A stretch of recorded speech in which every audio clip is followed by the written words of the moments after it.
Assalamualaikum warahmatullahi wabarakatuh. Perkenalkan, nama saya Rizvania Eka Mindayani dari kelompok A4 jurusan Pendidikan Luar Sekolah Fakultas Ilmu Pendidikan Universitas Negeri Yogyakarta.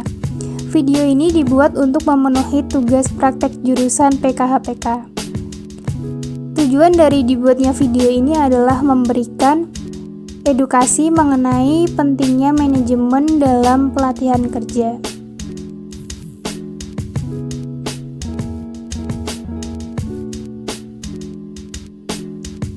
Sebagai pendahuluan, pertama-tama saya akan menjelaskan mengenai apa sih itu yang dimaksud dengan pelatihan kerja.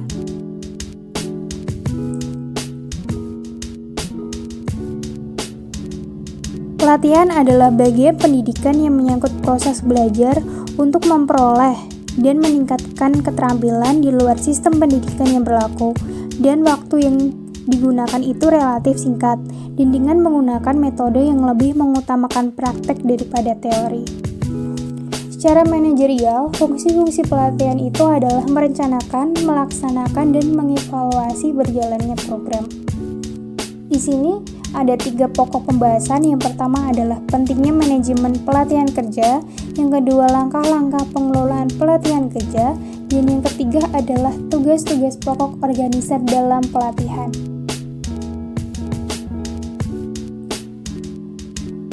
Nah, yang pertama adalah mengenai pentingnya manajemen dalam pelatihan kerja. Dalam pelatihan memang perlu dikelola atau dimanajemen.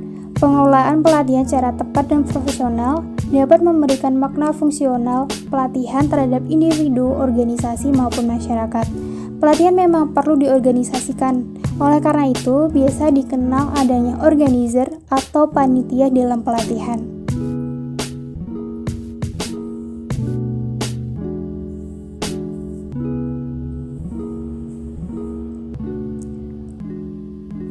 Sujana tahun 1996 mengembangkan 10 langkah pengelolaan pelatihan sebagai berikut.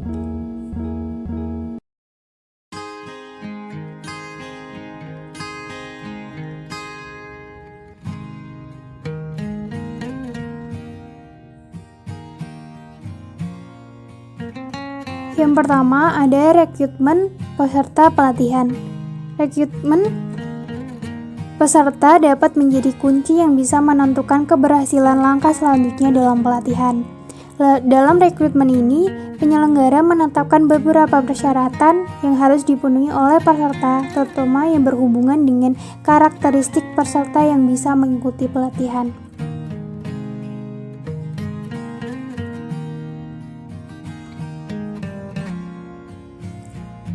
Lalu yang kedua adalah identifikasi kebutuhan belajar, sumber belajar, dan kemungkinan hambatan. Kegiatan mencari, menemukan, mencatat, dan mengolah data tentang kebutuhan belajar yang diinginkan atau diharapkan oleh peserta pelatihan atau oleh organisasi.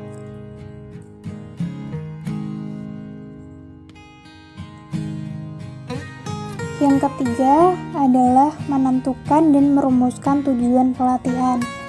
Tujuan pelatihan yang dirumuskan akan menuntun penyelenggaraan pelatihan dari awal sampai akhir kegiatan, dari pembuatan rencana pembelajaran sampai evaluasi hasil belajar. Oleh karena itu, perumusan tujuan harus dilakukan dengan cermat. Tujuan pelatihan secara umum berisi hal-hal yang harus dicapai oleh pelatihan.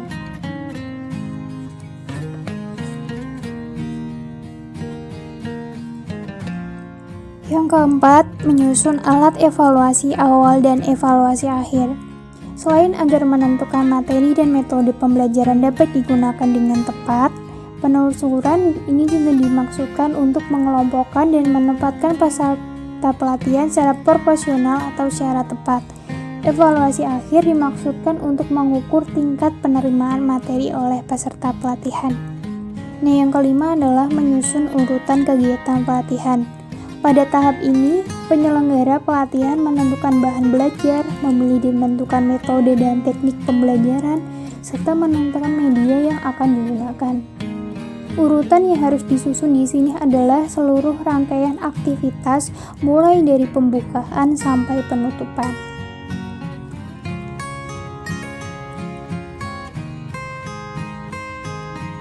Lalu, yang keenam adalah pelatihan untuk pelatih. Pelatih harus memahami program pelatihan secara menyeluruh, urutan kegiatan, ruang lingkup, materi pelatihan, metode yang akan digunakan, dan media yang dipakai hendaknya dipahami benar oleh pelatih. Selain itu, pelatih juga harus memahami karakteristik peserta pelatihan dan kebutuhannya. Oleh karena itu, orientasi bagi pelatih sangat penting untuk dilakukan. Yang ketujuh adalah melaksanakan evaluasi bagi peserta. Evaluasi awal yang biasanya dilakukan dengan pretest dapat dilakukan secara lisan maupun tulisan.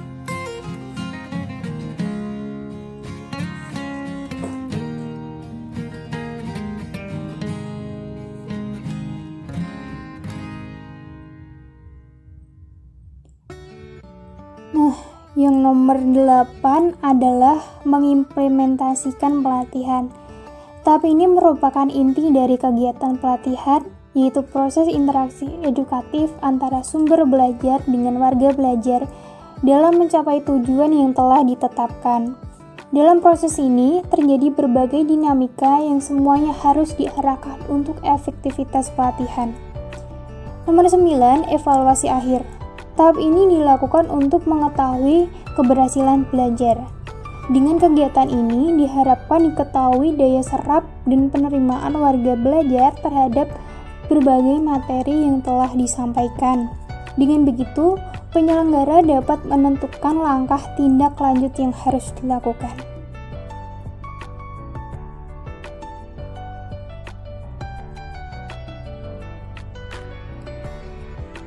Yang terakhir, nomor 10 adalah evaluasi program pelatihan.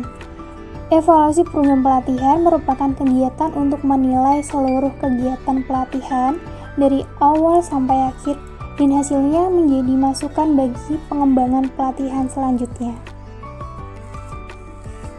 Lalu, apa saja sih tugas seorang organizer dalam pelatihan?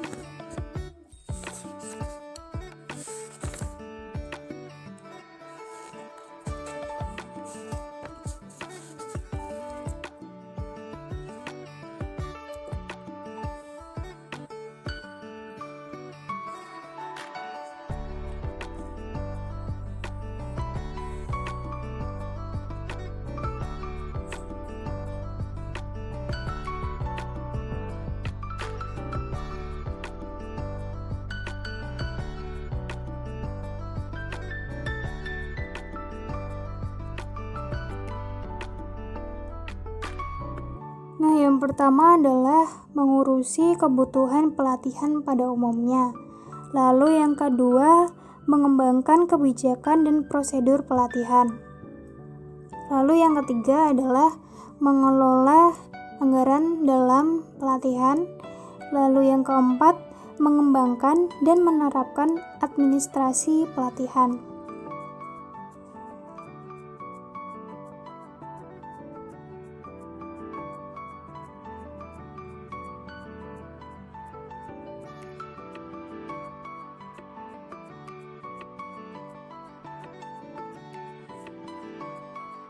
Lalu yang kelima, meneliti metode-metode pelatihan yang sesuai untuk diterapkan dalam pelaksanaan pelatihan. Yang keenam, mempersiapkan materi, peralatan, dan fasilitas pelatihan. Dan yang terakhir adalah menganalisis dan memperbaiki sistem pelatihan agar pelatihan yang akan dilakukan selanjutnya dapat berjalan dengan baik.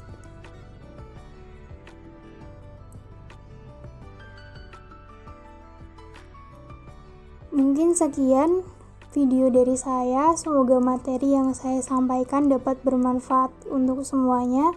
Terima kasih.